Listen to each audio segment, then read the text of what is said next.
शत्रु संपत्ति के विरोध में धरने पर बैठे लोगों ने सांसद पर लगाए गंभीर आरोप। गाजियाबाद के मोदी नगर में शत्रु संपत्ति के विरोध में पिछले लगभग 2 सालों से लोग संघर्ष कर रहे हैं। जब उन लोगों की बात नहीं सुनी गई तो पिछले 15 दिनों से दिन रात धरना दे रहे हैं। साथ ही प्रतिदिन 5 लोग क्रमिक अनशन कर रहे हैं, मगर लगता है सरकार और प्रशासनिक अधिकारियों पर इस धरने और क्रमिक अनशन का कोई असर नहीं है। वहीं धरने की अगुवाई कर रहे पूर्व जिला पंचायत सदस्य बबली गुजर ने क्या कहा, सुनिए।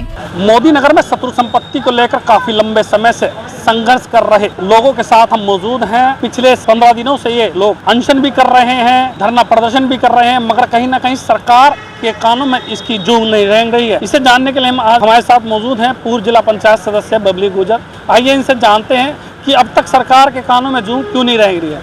मतलब पिछले 15 दिनों से आप धरना दे रहे हो, क्रमिक अनशन भी चल रहा है, क्यों नहीं सरकार जाग रही है? देखिए, 1.5 साल से ज्यादा इस प्रकरण को हो गया है और पहले भी 2 बार आंदोलन चला है। दोनों बार, एक बार जिलाधिकारी महोदय के कहने पर, एक बार एडीएम ऋतु सुहास जी थी, उनके कहने पर, उनके आश्वासन पर, कहने पर नहीं, उनके आश्वासन पर, सब कुछ बहुत जल्द से जल्द ठीक कराने के आश्वासन पर हमने धरना उठा दिया।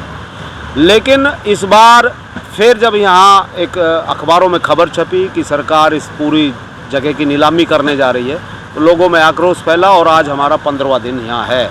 इस तहसील में 15वां दिन है और 15 दिन में जहाँ तक आप बात कर रहे हैं सरकार की जागने की, तो मैं आपसे निवेदन करता हूँ कि जो आदमी किसी काम को कराएगा वो कैसे जागेगा? जिसने जो काम कराया हो वो उसे कैसे उल्टा कराएगा, कैसे सीधा कराएगा जिसने उल्टा करा दिया?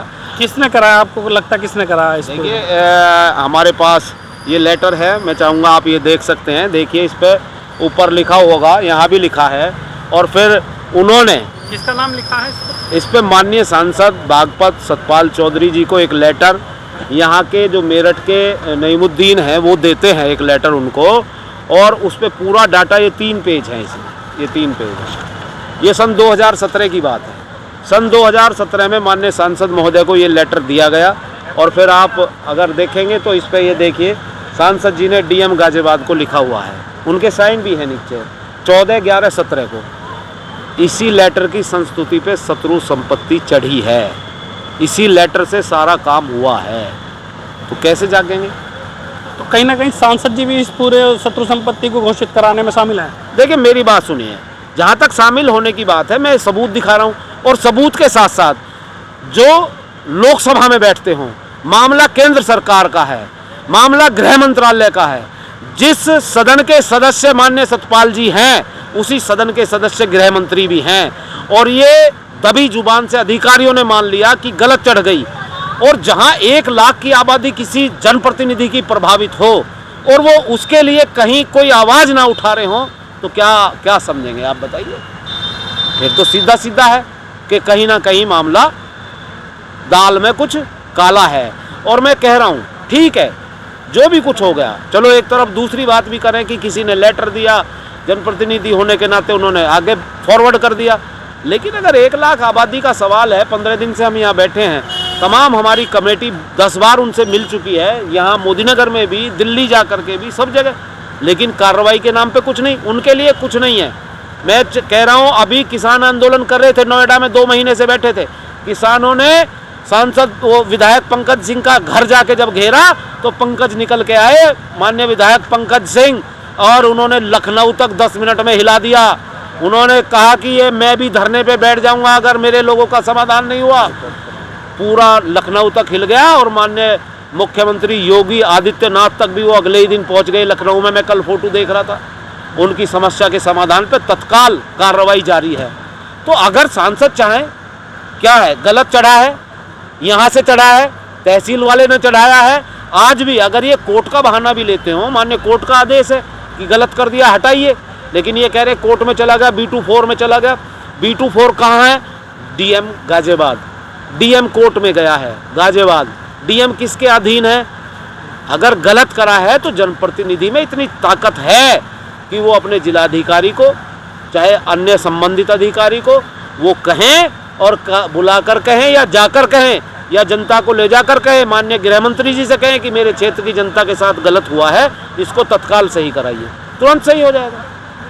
तो आप मानते हैं कि इस पूरी साजिश के पीछे कहीं ना कहीं सांसद जी का भी हाथ है? देखिए, मैं तो सबूत है, मैं आपके चैनल के माध्यम से बता रहा हूँ, ये तो सबूत है, मैं थोड़ी कह रहा हूँ, ये पेपर बता रहा है, ये कागज़ है, ये बता रहा है।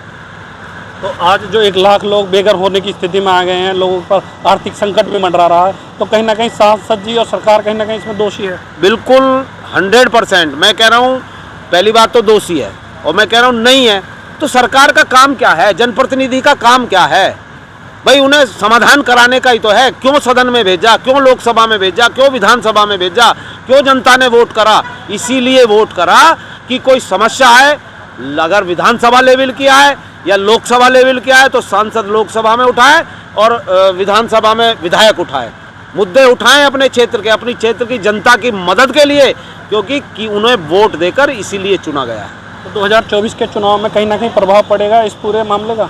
देखिए, आप प्रभाव की बात कर रहे हैं, मैं कह रहा हूँ किसी भी व्यक्ति के पास, आप हो, मैं हूँ, कोई और हो, और इसमें मैं आपकी जानकारी के लिए ये भी बता दूं कि 70% आबादी वो है जो बहुत छोटे लोग हैं, मजदूर टाइप के लोग हैं, छोटे छोटे कारीगर हैं, छोटे छोटे कामदार हैं, जो सुबह रोजी रोटी के लिए जाते हैं और शाम को आते हैं, 50-50 गज के जिनके मकान हैं। ज़्यादातर लोग 70% की आबादी वो है, और उन लोगों की जीवन भर की कमाई अगर जारी हो, उनका जीवन एक तरह से दांव पे लग गया हो, उनके बच्चों के छत से सिर से छत का साया उठ रहा हो, तो क्या वो वोट दे देंगे 2024 में? तो फिर वो नज़ारा दिखाएंगे। मैंने सुना है कि वहाँ पर जहाँ सीकरी खुर्द जगह आई है, वहाँ पर प्रधानमंत्री आवास योजना के भी कुछ लोगों को मकान आवंटित हुए हैं। क्या उसी शत्रु संपत्ति पर उन लोगों के मकान बने हुए हैं? सरकार का पैसा लगा हुआ है? देखिए, वो सरकार का पैसा भी लगा हुआ है। उसके अलावा मैं आपको बता दूं कि बहुत सारे मकान ऐसे हैं जिन पे लोन भी बैंकों का हुआ है, वो भी सरकार ने दिया है। एक कॉलोनी संजीवनी स्टेट है जो गाजियाबाद विकास प्राधिकरण से अप्रूव्ड भी है। और रही बात अगर खाली प्लॉट की या मकान की बात करें, तो ये जो तहसील में बैठे हैं, इन्होंने एक एक प्लॉट को, एक एक मकान की 10-10 बार 8-8 बार रजिस्ट्रियाँ करी हैं, तमाम इन्होंने पैसा वसूला है। तो ये हर जगह दोषी हैं।